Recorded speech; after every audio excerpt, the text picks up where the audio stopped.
Bem-vindos a mais um debate-papo.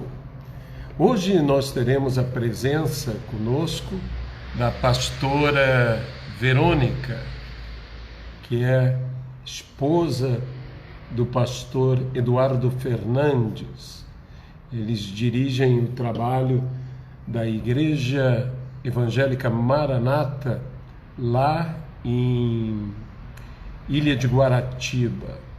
Então nós vamos estar esperando aqui mais um pouco para podermos ter a presença da pastora Verônica, que é nossa amiga há muitos anos mesmo.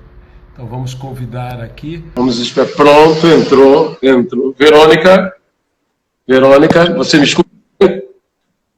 Estou te escutando bem, pastor. Tudo bem? Tá bom, eu também estou escutando você, tá tudo ótimo mesmo.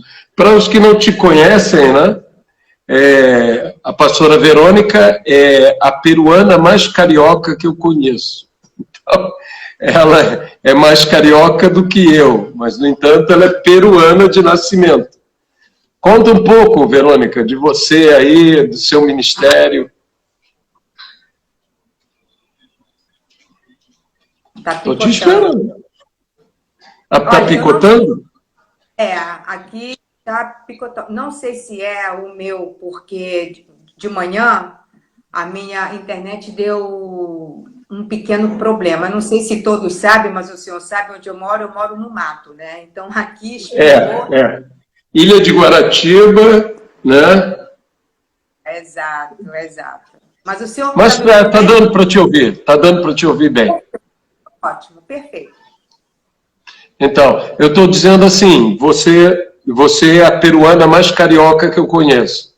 Porque você é mais carioca do que eu. E eu sou carioca de nascimento.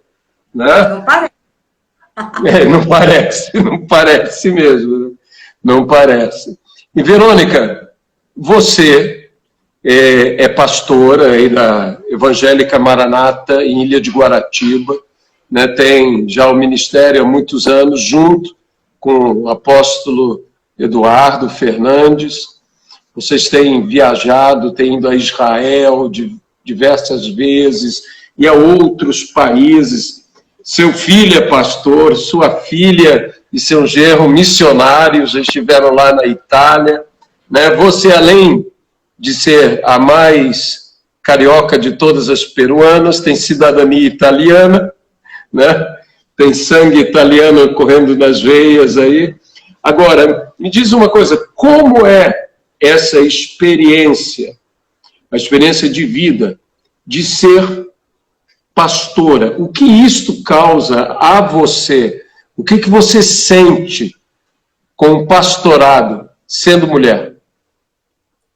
Bom, pastor, para mim, antigamente, assim, quando eu recebi esse chamado, porque eu nunca gostei de estar à frente, sempre trabalhei muito nos bastidores. Gostava muito de estar nos bastidores. Mas aí, quando eu recebi esse chamado, para mim, foi um presente. Eu posso falar desde o início, como é que foi? Pode falar, você tem toda a liberdade. Então, eu nunca tive, assim, na ideia, jamais ser pastora. Nunca, jamais. Eu sempre gostei de trabalhar atrás dos bastidores, mesmo porque eu sabia da responsabilidade, o que era, né, ser pastor, esse ministério pastoral, porque justamente o meu marido, o apóstolo Eduardo Fernandes, ele já era pastor. Então, eu acompanhei isso, vivemos isso junto. Então, eu realmente nunca, jamais... E eu sabia da responsabilidade que realmente era isso. Até que um dia alguém me disse que teve uma visão comigo e que me via no púlpito pregando a palavra. Eu achei aquilo um absurdo. Eu nunca acreditei, porque eu sou de uma época onde se falava muito, né, muitas profecias, aquele negócio todo, e eu criei um certo, não é trauma, mas um certo receio com certas profecias. Então, quando essa pessoa me disse que teve uma visão comigo, que me via nos púlpitos pregando para um monte de gente, então eu achei aquilo muito estranho, mesmo porque eu era gaga. E o Senhor ali, ele me curou ali. Eu falei, não, eu do púlpito? Nunca, jamais. E começou quando o Senhor me fez o convite para eu interpretar a Dina Santa Maria. Não sei se o senhor lembra. Lembro. Exatamente. Aí o senhor disse, adivinha quem vai interpretar? Eu, quem? Você? Eu falei, não, o senhor está de brincadeira. Nunca, jamais eu vou interpretar a Dina Santa Maria. Mesmo porque ela é conhecida, ela é nicaragüense, né?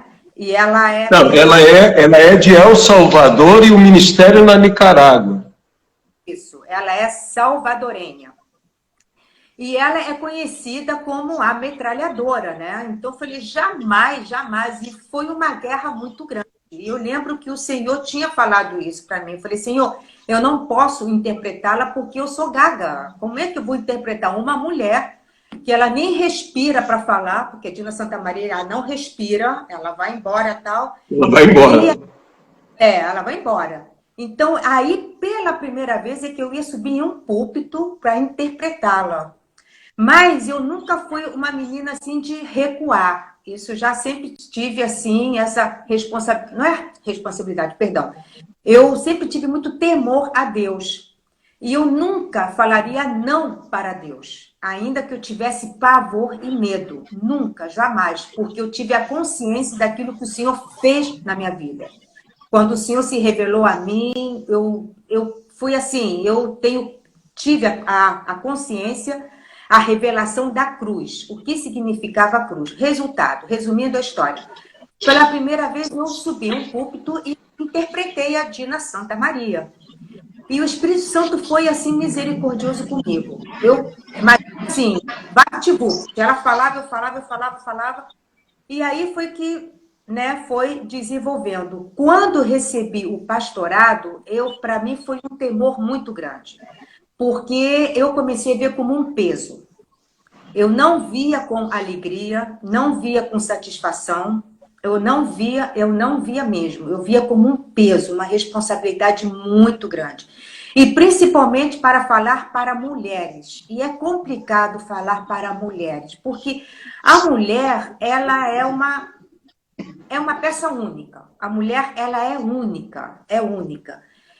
Então, foi chegando ao Você ponto... disse que a mulher é uma peça única. Algumas uma peça rara, né? Ela é única, assim, é raríssima. Tudo bem. Lidar com mulher é muito complicado, porque a mulher, Deus criou ela daquela forma e daquele jeito, ponto. Nem a mulher, mesmo às vezes, ela se entende. Nem ela mesma consegue se olhar no espelho e se aguentar, né? Ela mesma se suportar. Então, é complicado lidar. Então, eu comecei a ver que era um peso muito grande. Aí eu falava com o Senhor, Senhor, eu não quero ser isso. A tua palavra diz que te servir é um prazer, é uma alegria. Mas eu não estou sentindo essa alegria. Eu não estou sentindo, para mim, está se tornando um fardo muito pesado. Aí foi quando o Senhor começou a ministrar no meu coração. E Ele me fez ver que servi-lo era, assim, é um prazer, é uma honra mesmo. E aí agora o Senhor tem trabalhado muito e eu vejo agora com muito prazer e muita alegria esse ministério pastoral. Então, quer dizer, mudou radicalmente. Isso quer dizer, e a gagueira foi para onde? Pois é, o Senhor me curou. Sério, impressionante. Eu era gaga de marretecido. Gaga mesmo. E agora sim, agora eu falo e tudo, porém, ainda quando eu fico um pouco tensa ou... Não, mas isso eu acho que qualquer pessoa, pode acontecer com qualquer pessoa. A pessoa debaixo de uma tensão, debaixo de um susto, pode acontecer. E, Verônica, você falou isso, sua experiência com Deus, que você teve a revelação da cruz. Até interessante isso. Como foi isso? Então, eu não conhecia Cristo, né? Quem me apresentou a Cristo foi justamente Eduardo, o meu marido. Ele me fez uma Ou pergunta. seja, ele ganhou você para o Senhor e depois ganhou você para ele. Eu costumo dizer para ele o seguinte, que quando ele me ganhou, ele já me ganhou com segundas intenções. Ele chegou ao Senhor Tá e bom? disse, tudo bem, eu ganho ela para ti, mas os 10% é meu. Então, eu acho que o Deixa. Senhor foi com ele, entendeu? Tudo bem. E conta aí, Mas, então, como é que foi? aí, como é que foi? Uma vez ele me fez uma pergunta, resumindo. Ele chegou para mim e me perguntou, ele fez assim, ele me perguntou, vem cá, para você quem é Jesus? Porque nós trabalhávamos no banco, nós juntos. Eu era recepcionista e ele era caixa. Ele era muito sério, ele quase não falava, conversava, nem nada.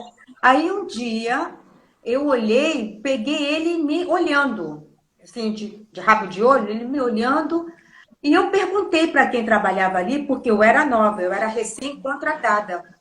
Aí eles, Sei. né, os funcionários falaram assim, ele é evangélico. Eu nem sabia o que era isso, nem sabia o que era isso. Ele é meio calado, meio de a religião dele não permite que coma pão. Eu falei, é mesmo? Eu falei, sim, não pode comer pão, não.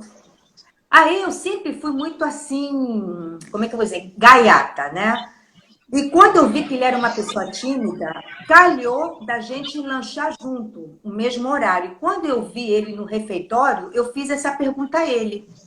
Aí eu perguntei para ele, falei, tudo bem e tal. Vem cá, é verdade que a tua religião não pode comer pão? Aí ele engasgou, né?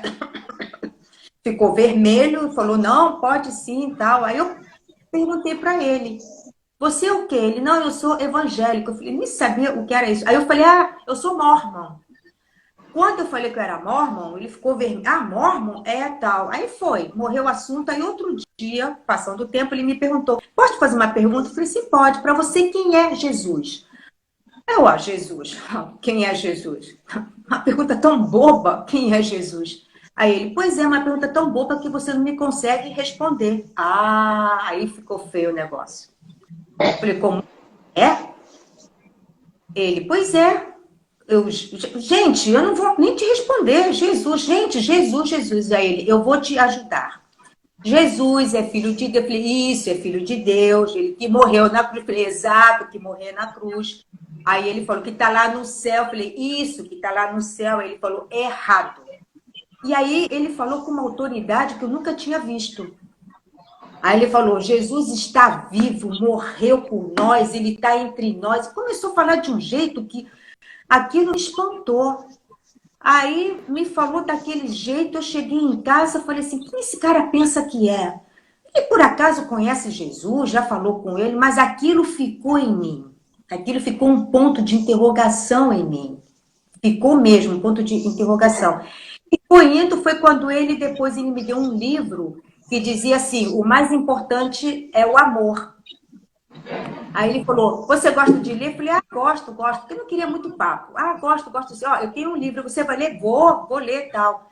Esqueci o livro, larguei em casa de qualquer jeito e tal. Até que um dia ele me perguntou, e aí, você está gostando do livro? Eu falei, muito bom. Olha, interessante o livro, hein? Muito bom.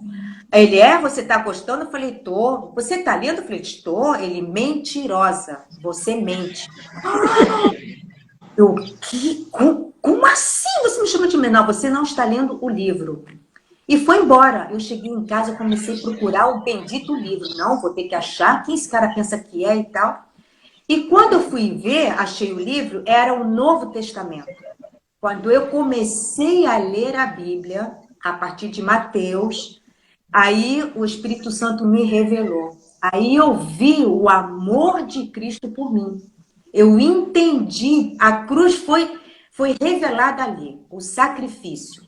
Aí eu entendi quem eu era, eu entendi que é um amor que, falei, gente, que amor é esse?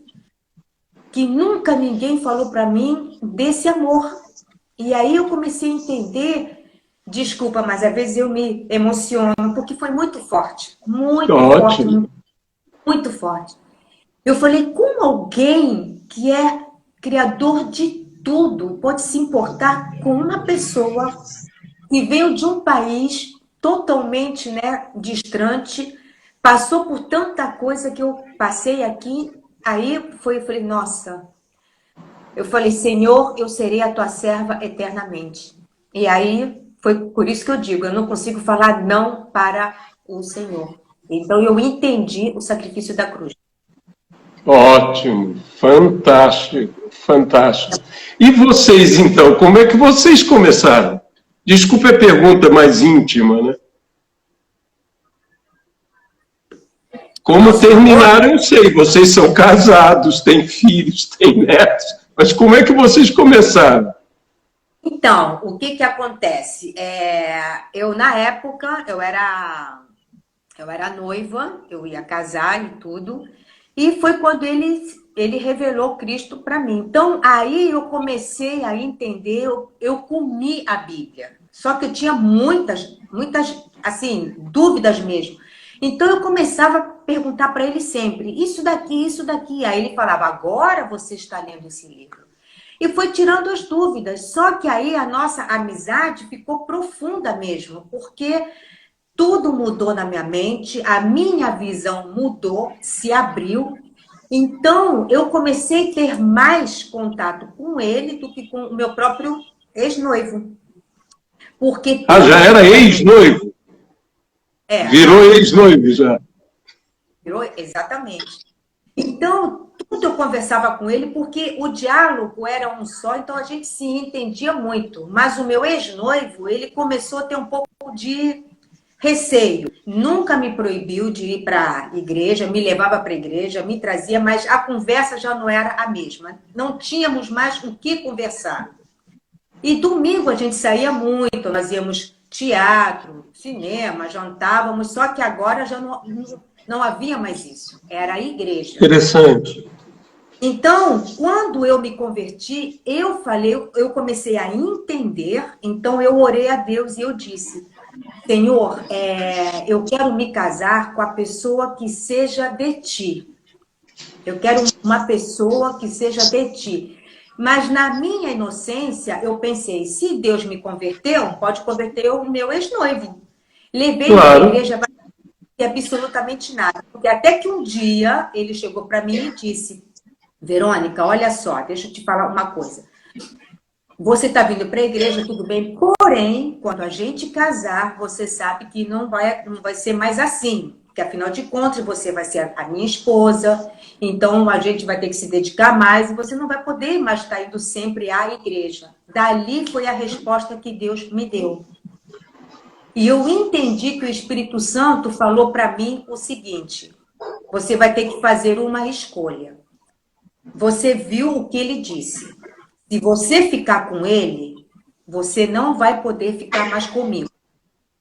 Se você ficar comigo, você não vai poder mais ficar com ele.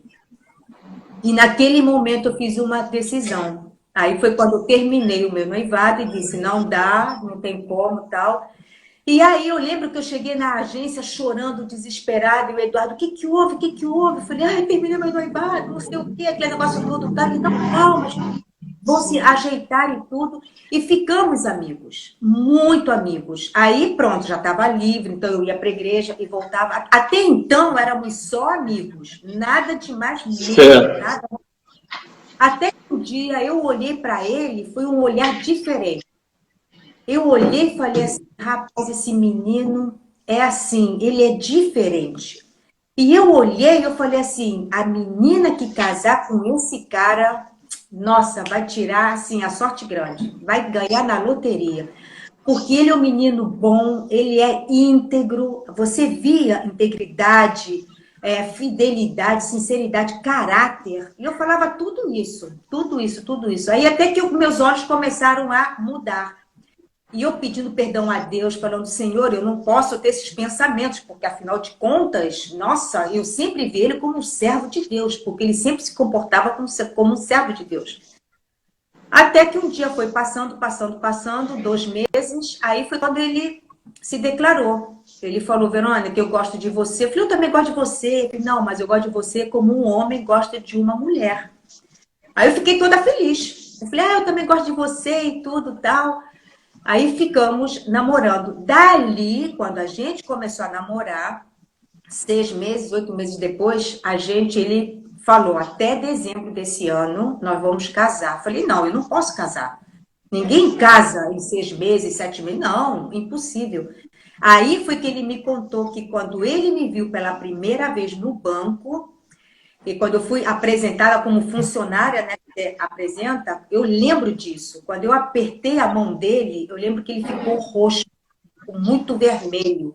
E eu estranhei, eu olhei, fiquei assim, falei, nossa, como é que pode ser? Então, aí ele me falou que nesse momento o Senhor tinha falado para ele, audivelmente falou para ele assim, essa é a mulher que eu separei para ti.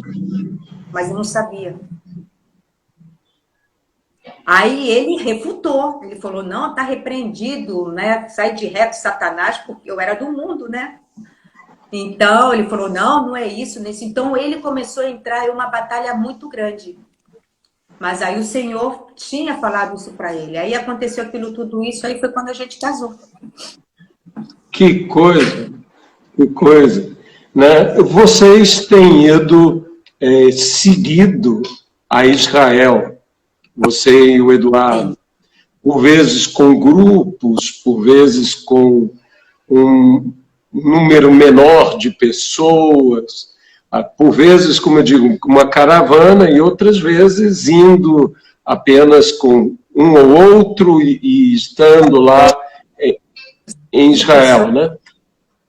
Como foi e como é essa experiência para você de ir a Israel, a Terra Santa? Isso. Olha só, Israel, para mim, é muito especial. Por quê? Porque antes de eu conhecer Cristo, eu tinha uma ideia dos judeus muito errada. Eu tinha raiva deles, né? Ou seja, você tinha o antissemitismo, digamos. Exato, exato.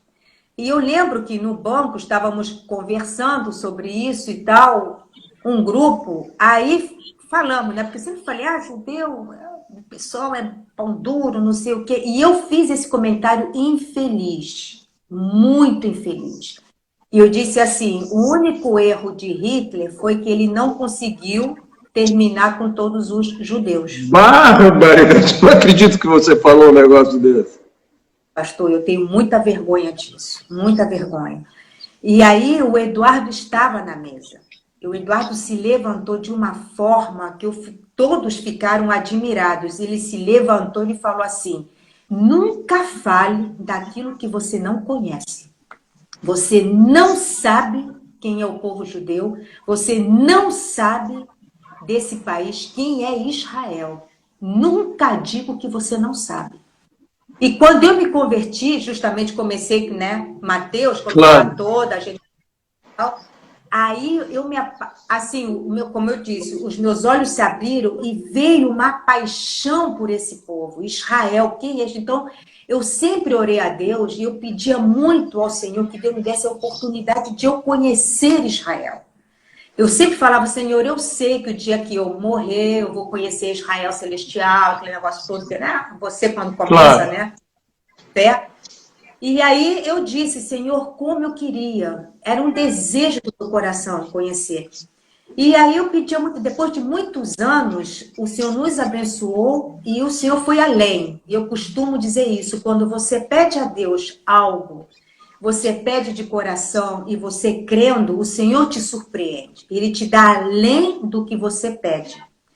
E o Senhor me surpreendeu, porque na primeira vez que eu fui para Israel, eu consegui ir. Eu, Eduardo, a Keren e o Jonatas, o meu genro e a minha nora.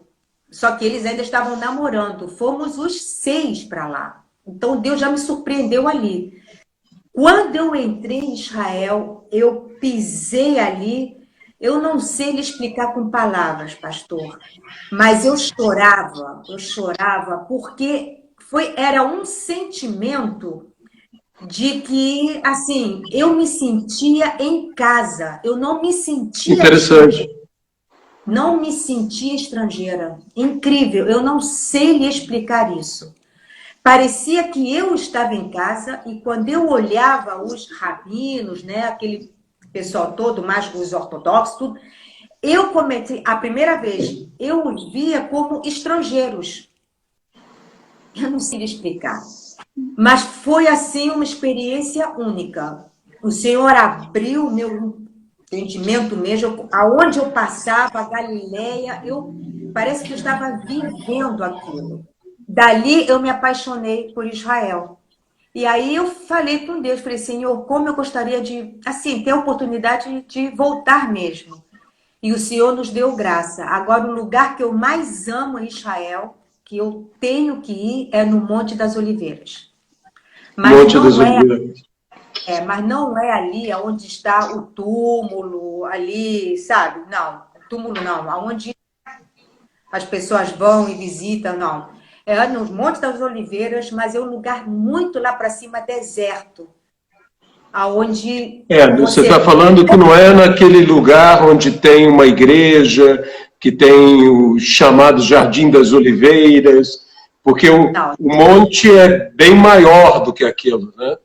Isso. Então, tem um lugar ali, realmente, dali você consegue ver toda Jerusalém. Você vê ali, né, o cemitério ali, mas é um lugar ali, nossa, parece que é o meu encontro com ele ali.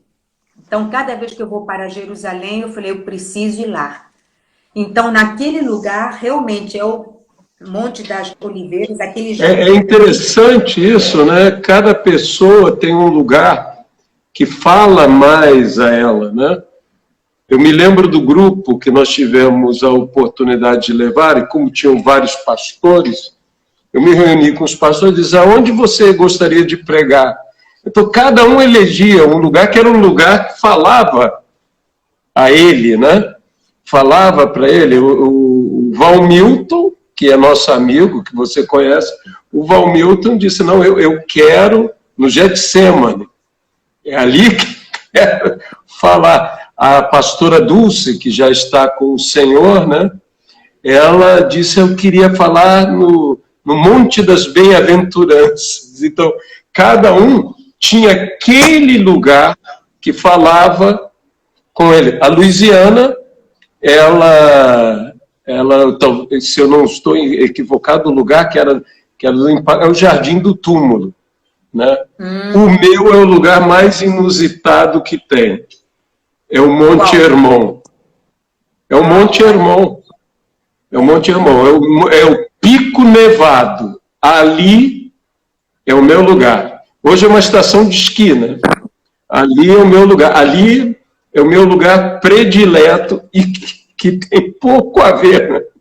Tem pouco a ver. É o lugar que eu vou assim, é o Pico Nevado, o Hermon.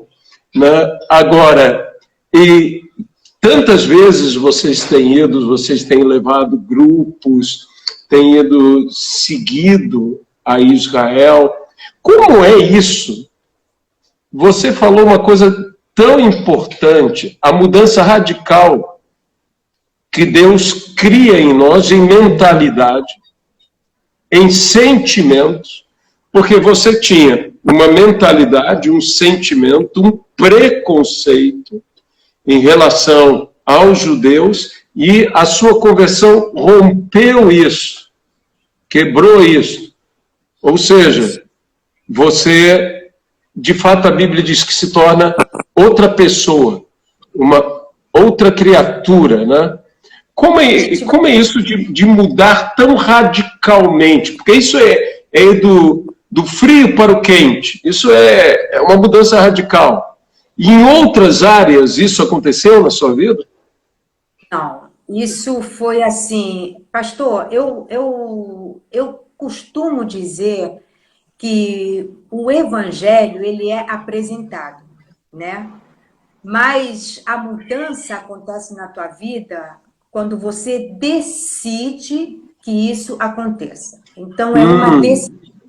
A transformação na tua vida é uma decisão. Tudo começa com uma decisão. Então, ou seja, há um respeito à sua pessoa. Deus te respeita. Ele age segundo você se abre para ele agir. Eu vejo assim, eu vejo que ele dá a oportunidade. Eu costumo dizer que tudo na nossa vida são oportunidades. E o Senhor, ele é tão bom, que ele todos os dias nos dá a oportunidade de sermos transformados todos os dias. Lógico. Amanhecer, cada vez que você acorda, eu costumo falar isso. Eu acordo, na minha casa tem o meu quarto e tem uma varanda que dá assim para um monte, né? Então, cada vez que eu acordo, eu olho para aquele monte e eu vejo como se o Senhor falasse para mim assim, um dia de oportunidade de você acertar o que você se equivocou ontem. Então, de repente, ontem você tomou uma decisão errada, de repente você decidiu, não, hoje eu não quero, hoje não, eu não vejo assim, mas cada amanhecer é uma oportunidade. Só que isso depende muito de você. É uma decisão, é o livre-arbítrio. O Senhor respeita isso. Eu, pelo menos comigo, é assim. Então, quando eu o conheci, eu decidi. Eu falei, eu decidi, eu não vou ser mais aquela pessoa de antes. Eu decidi ser aquilo que o Senhor quer que eu seja. Foi fácil? Não. Por quê? Porque o Senhor já me conhece um pouco e eu tenho um temperamento, vamos dizer assim, um pouco peculiar. Então, eu decidi morrer com aquela, sabe, aquela velha Verônica. Eu falei, Senhor, eu posso ter um temperamento forte, sou filha de peruano, meu sangue é uma mistura de italiano com peruano, então, né? Mas eu sempre falei assim, mas Senhor, eu decido, porque o teu DNA é acima do meu DNA. O meu sangue pode ser o que for, mas na cruz do Calvário, quando o Senhor derramou o sangue sobre a tua vida, então o teu sangue fala mais alto. Então, você decide isso. E aí é um processo. E entender que essa transformação é um processo. Agora, o processo, você decide como vai ser esse processo. Se vai ser sofrido ou se vai ser leve. Em que sentido? Você pode passar pelo processo na obediência, então ele se torna leve. Agora, se você passar como é que eu vou dizer? Rebeldia. Palavra certa. Na rebeldia, então o teu processo vai ser muito, muito, muito dolorido. Então eu sempre optei pelo lado mais fácil. Uma coisa que eu aprendi, eu entendi, é obedecer. Então sempre fui assim uma pessoa obediente. Muita coisa vejo, não concordo. Eu olho assim e falo, Senhor, eu não concordo com isso, mas eu decidi obedecer. Então, eu vejo isso como uma decisão tua. Então, quando as pessoas, às vezes eu escuto muito isso, né? Ah, eu não posso, ah, eu não consigo, ah, eu acho isso, eu acho aquilo. Eu penso assim, eu acho que em Cristo tudo é possível quando a pessoa decide querer. Quando tudo é possível, aquele que crê, né? Às vezes a pessoa diz, eu não posso, eu não consigo, mas por vezes o real é, eu não quero. Isso, Né? eu vejo Eu não assim, quero. e também eu não consigo ver, assim, uma coisa que Deus revelou isso na minha vida. Porque muitas Sim, das vezes você pode dizer, eu não consigo por isso, por isso, por isso, né? E a maioria das vezes, como é que eu vou te dizer? O ser humano por si só, ele se deixar, ele já se torna o coitadinho, o pobrezinho, a vítima. Tipo, eu sou assim porque a vida me fez assim. Ah, você não sabe o que eu passei na minha vida. Então, eu escuto muito isso. Quando eu prego ou falo, aí depois as pessoas dizem, a senhora fala porque a senhora não sabe da minha vida. Não sabe o que aconteceu comigo. Isso para a senhora é muito fácil. E eu respondo, falei, pois é, mas você também não sabe da minha vida. Você não conhece a minha trajetória. Você não conhece a minha caminhada. Então, eu entendi que em Cristo Jesus, ninguém é vítima. Eu não sei a história que cada um passou, não sei. Mas eu sei que o Senhor pode transformar a nossa história. Ou seja, há uma nova história esperando por você. Uma história a ser vivida, digamos assim. Então, quando você decide, você pode chegar diante de Deus e de você mesmo, eu não sei, chegar e falar, olha só, até aqui foi a minha história. A partir de agora, eu escrevo uma nova história com Cristo. Então, eu viro a página, o que é passado e eu decido escrever uma nova história. Então, eu já não sou mais a coadjuvante da minha história. Eu passo a ser a protagonista da minha história, com Cristo. Então, eu não consigo ver vítimas. Claro, todos nós passamos por, né, situações... Não, uns mais, outros menos. Existe, claro, essa situação. Sim. Mas há uma nova vida em Cristo, né? Então, quando você permite, o Senhor, Ele muda a tua história. Ele muda. Literalmente, Ele muda a tua história. Então, eu acredito que quando a gente chegar diante do Senhor, por isso que o Senhor diz lá, né? Ao que vencer. Quem é que vai vencer? Ninguém vence sozinho. Não é pela minha força. É por Ele. Cristo Jesus.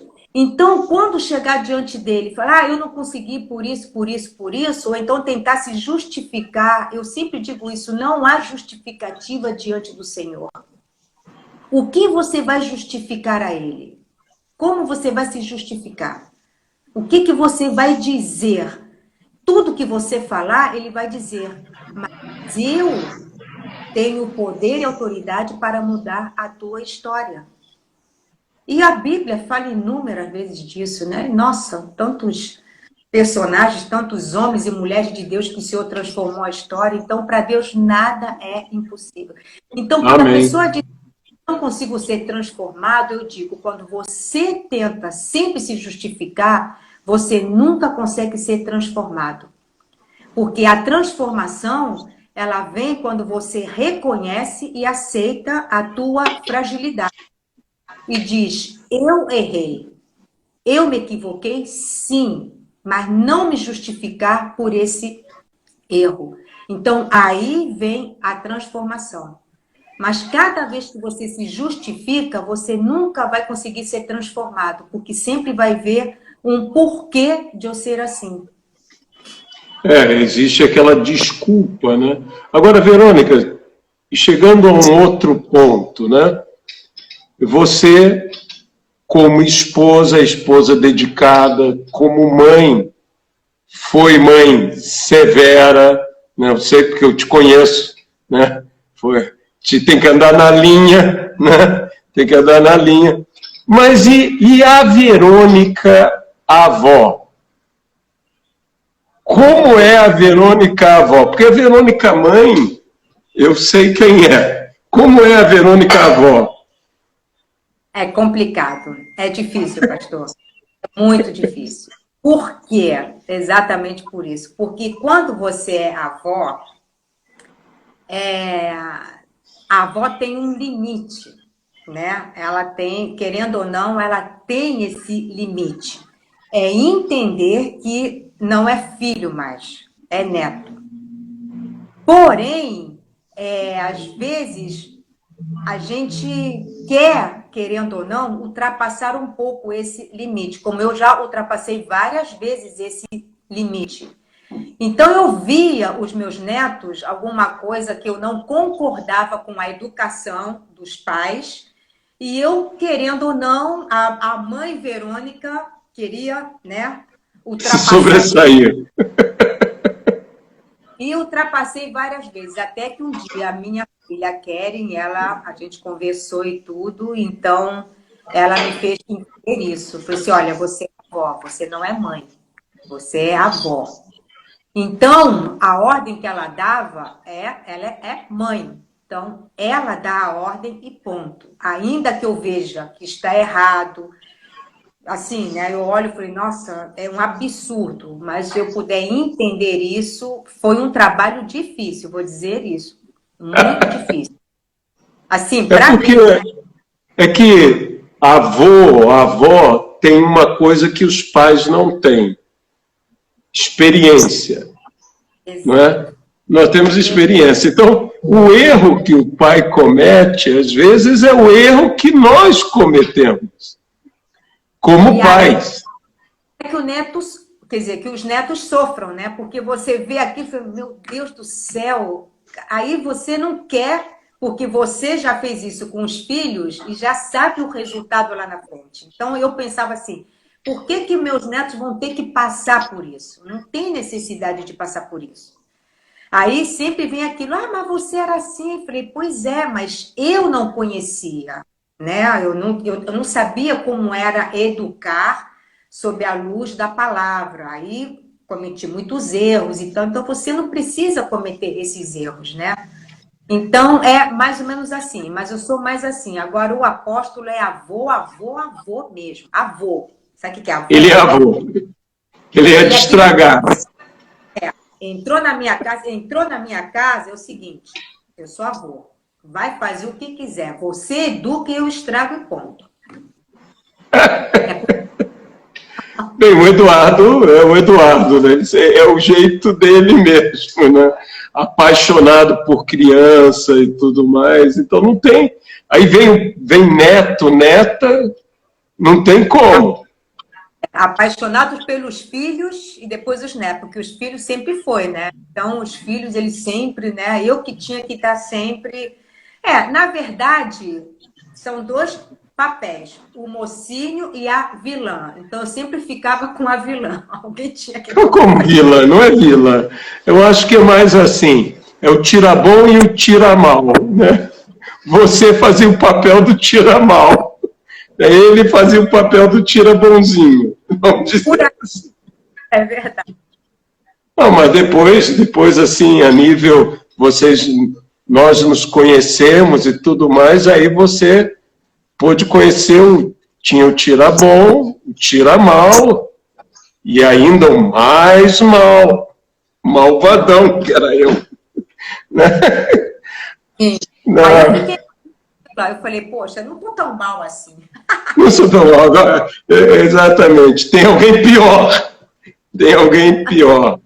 Verônica, me diz uma coisa, é, a experiência de ter sua filha e seu genro, tua neta, como uma família missionária, porque é o chamamento deles, missões, não deve ser algo fácil. A gente entende que se rompe alguma coisa, as pessoas se casam.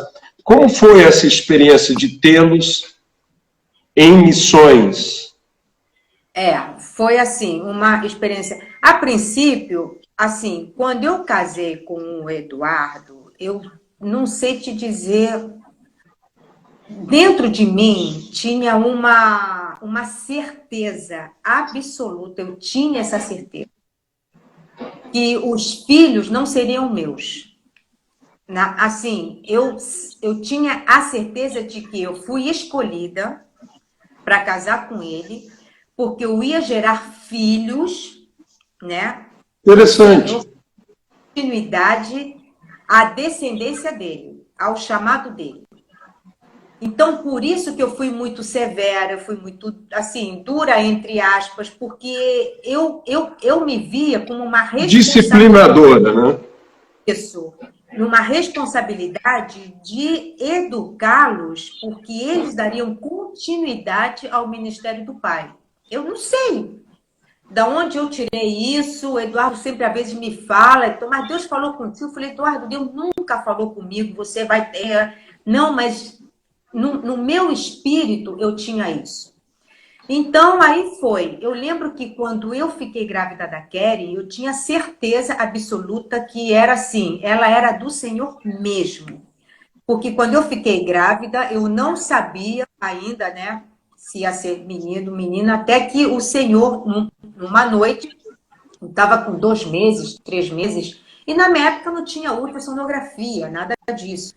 E o Eduardo acordou e ele falou assim, vai ser uma menina e o nome dela vai ser Keren. Eu falei, Keren? Isso não é nome. Bom, resumindo, nasceu a Keren e foi uma menina e tal, então eu a eduquei. Mas veio confirmar esse sentimento quando eu fiquei grávida do Jonatas. E o senhor sabe da história. Eu não queria mais ficar grávida, eu tinha pavor. Falei, não, não dá, porque foi uma gravidez muito difícil a que eu tive. Falei, não, mas eu não queria de jeito nenhum. Tive o Jonatas nasceu, aquilo tudo tal. E quando o senhor conheceu o apóstolo Eduardo, né, o senhor disse, né, você é o meu amigo, porque aí o senhor contou a visão que o senhor teve. Foi visão, sonho? Eu não lembro. Quando o senhor disse que Deus lhe deu uma visão ou um sonho, que o senhor se via, já de cabelos brancos, não sei, numa reunião onde tinha muitos pastores. E o senhor estava falando isso. Foi assim, esse daqui é o Jonatas, é o filho do meu melhor amigo. Acho que foi mais ou menos isso. Se eu estiver errando alguma coisa, o senhor, por favor, tudo bem. atrás, que eu já nem lembro. E aí, quando o senhor me contou isso, né, eu falei, caramba, então eu tinha que ficar grávida mesmo do Jonatas. Então, eu entendi e aí falei assim, puxa, então tem que educá-los justamente na palavra mesmo.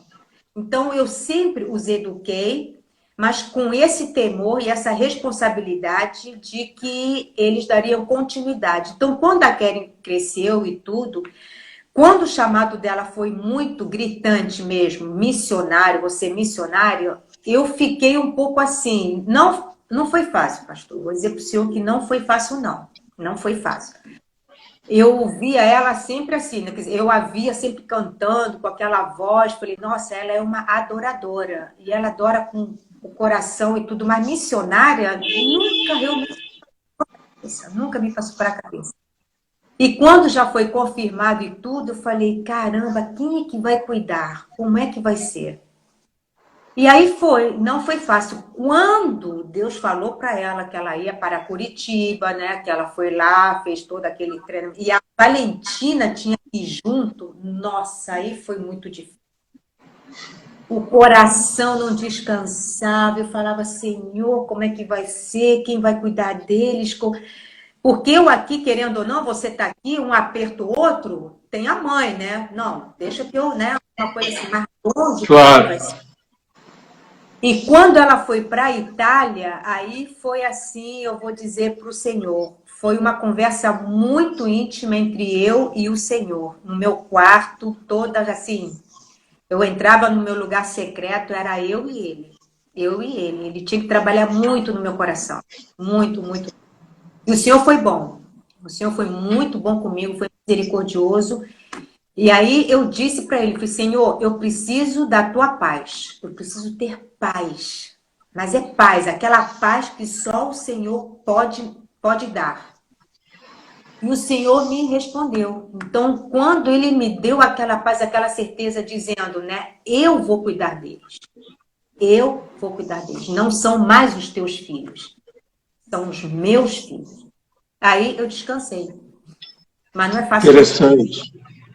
Não, claro que não é fácil uma pessoa ir para um lugar desafiador, seja ele qual for, uma outra cultura, uma outra realidade, em todos os sentidos, né? O inverno lá é inverno de verdade, né? Com neve, com tudo. A cultura do italiano, as coisas que o italiano faz. E ser estrangeiro também não é algo fácil. Você ser estrangeiro não é uma coisa fácil de lidar. Então, não é brincadeira, não, uma coisa como essa. Não tira a razão. Né? Eu acho que foi por isso que eu fiquei um pouco apreensiva, porque eu passei por isso, né? Eu sou estrangeira nesse país. Então, parece que me remeteu lá no passado tudo, né? Então eu falei, caramba, eles não precisam passar por isso, né? E não é fácil mesmo. Então, quando o Senhor acalmou o meu coração, eu descansei nele, falei, Senhor, realmente, Senhor, ninguém vai cuidar deles melhor do que o Senhor. Ainda que eu seja, Exatamente. quem vai cuidar melhor do que o Senhor? Ninguém. Então, aí eu descansei. Isso é uma grande verdade mesmo. Verônica, você falou sobre o seu chamado, falou sobre sua conversão, falou sobre os chamados dos seus filhos. O Jonatas hoje é pastor, é co-pastor aí na igreja com vocês, né? Também os seus netos, eu faço voto que seja uma família sacerdotal, né? Que venha cada vez mais, não falte a coroa, né? E membros da coroa aí no meio de vocês. Mas me diz uma coisa, Verônica. No caso, vocês estão numa realidade que é Ilha de Guaratiba, aliás, desculpe, né? A igreja em Ilha de Guaratiba. E é uma região que faz parte do cinturão verde do Rio de Janeiro, né? Por isso que você diz que mora no mato, né? Mora no mato. Você esperava algo assim? Esperava ir para Ilha de Guaratiba e tudo mais? Não era sua expectativa, então? Nunca, nunca. Eu lembro que nós estávamos em Jacarepaguá, já estava, assim, estabilizados lá. Há anos em Jacarepaguá. Igreja lá e tudo. Filhos na escola, amizade, já estávamos ali, tranquilamente. Apartamento, tudo ali, ok. Aí um dia o Eduardo me chega em casa e diz que o senhor chamou ele para ir justamente estar em Ilha de Guaratiba. Eu lembro que ele vinha para dar estudo e tudo, mas ele nunca falou assim, eu tenho que estar lá, nunca. Aí, quando ele falou isso, eu falei assim, ilha, eu nem sabia aonde era isso. Quando falava Ilha de Guaratiba, eu falei, mas uma ilha? Mas que ilha é essa? Ah, é Ilha de Guaratiba, que o senhor me chamou e tal. Eu falei, não, você vai sozinho, porque eu não vou. O que eu vou fazer lá? E ele começou a vir sozinho mesmo. Então, a igreja começou, né, conhecê-lo e tudo, mas sozinho. Aí foi quando ele falou, olha, as pessoas estão achando que eu sou separado, ou que, entendeu? Tem algum gente, porque cada vez que eu apareço lá, eu apareço sozinho, a minha esposa nunca tá. E aí, rapaz, aquelas palavras dele veio um peso. Falei, meu Deus, que tipo de esposa que eu sou, Senhor, e tudo. Falei, meu Deus do céu, o que eu vou fazer lá? E aí, como eu sempre falei, eu sempre fui obediente, não concordar, mas eu vim para. Quando eu cheguei aqui, e eu olhei o quê? Agora tá muito bom, mas isso aqui há 20 anos atrás, nossa, eu olhava e falei, o que eu vou fazer aqui? Falei, Não, e quando gente, chovia era pior, né? Quando chovia era pior. era bicicleta para tudo que é lado. A pessoa andava de bicicleta, bicicleta, bicicleta. Eu falei, gente, isso daqui é o final do mundo. Não, aqui parou. Eu falava assim, né? E eu vim, na obediência eu vim. Falei, Senhor, ok, se é para ir, eu vou. Mas o Senhor vai ter que me fortalecer. Aquele negócio todo, né? Orei ao Senhor, falei tudo e vim. E aí a minha preocupação era os filhos, né? Porque estava tudo já tranquilo em Jacarepaguá. Então, quando veio o Jonatas e a Keren, nossa, aí foi. A Keren tinha o quê? A Keren tinha 13 anos, acho. 13, 14 anos. O Jonatas tinha 10 para 11 anos. Então, eles falaram, aqui, mas eu não vou ficar aqui mesmo. O que eu vou fazer aqui? Aqui não tem nada, não sei o que e tal. E foi muito difícil. A princípio foi. Até que o Senhor começou a colocar amor por esse lugar no meu coração. Eu comecei a ver Ilha de Guaratiba, mas um amor tão grande por esse lugar que eu falei assim, meu Deus do céu, o que é isso? E o mesmo amor que o Senhor colocou no meu coração, colocou no Jonatas e na Keren. E aí foi duro, foi. A igreja aqui, assim, no começo foi muito difícil, porque é outra realidade, o senhor conhece. É outra realidade, outro pensamento, é assim, foi muito difícil. Era um lugar que realmente o Senhor queria trabalhar nesse lugar. Esse lugar precisava realmente conhecer Cristo, da forma como Cristo era. Não era Amém. da forma, sabe? Havia muita religiosidade. Então, quando a gente entrou, muitas pessoas que já eram evangélicas, mas, sabe, um evangelho, eu falei, não, como realmente Cristo é. E aí, resultado, eu me apaixonei por esse lugar, agora, para me tirar... Hoje é teu lugar. Né? Hoje é teu lugar. Daqui eu não saio, a não ser que o senhor diga mais uma vez... Ó, aí vai, mais uma vez, o quê? Na obediência. Aí, pastor, sempre na obediência. Eu bato o pé, eu reclamo, eu digo, Senhor, não é... Olha, é difícil. Aí eu falo, Senhor, tudo bem. Então, sempre na obediência. Nunca concordo. Nunca concordo. Mas depois concorda. Eu digo que obediência a Deus é assim, a gente pode não concordar na hora. Obedece, depois entende, aí diz, agora eu... Aí concorda. Exatamente. Mas a grande vantagem é obedecer. Né? Verônica, nós estamos chegando já ao final, né? Eu agradeço aqui sua participação. Você e o Eduardo são preciosos na minha vida, na vida da Luiziana. As nossas famílias são uma família, né? Isso. São uma só família, né? Eu digo que eu sou, no caso, o melhor cunhado que você já teve. Com certeza, com certeza. Né?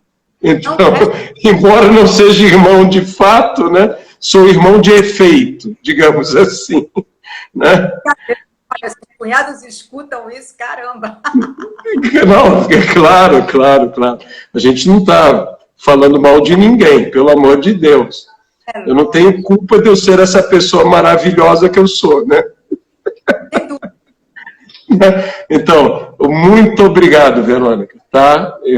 Pastora Verônica, muito obrigado por tudo, e eu espero que nós possamos ter depois uma outra oportunidade para continuarmos essas conversas. Um beijão para todo mundo aí da casa, um beijão para todo mundo, e que Deus abençoe bastante a todos vocês, tá? Até então, nós vamos nos despedir aqui, né, de todos, abençoando a todos que estiveram conosco nesse debate-papo até agora. Tá? Um grande abraço, Verônica. Olha, foi um prazer imenso, pastor, imenso, imenso, e é um orgulho para nós. Nós somos privilegiados de tê-los como irmãos. Vocês fazem parte da nossa. É um privilégio. Tudo bem. Louvo a Deus por isso. Obrigada pelo convite. Beijo no coração. Bye, bye. Todos. Tchau, pastor. Tchauzinho. Muito obrigado a todos por ter conosco aqui nesse debate-papo. E como eu disse, é uma conversa entre amigos, sempre com temas relevantes, se falando de uma maneira edificante. Até uma próxima vez, aqui se despede Pastor Aloísio. Um grande abraço a todos.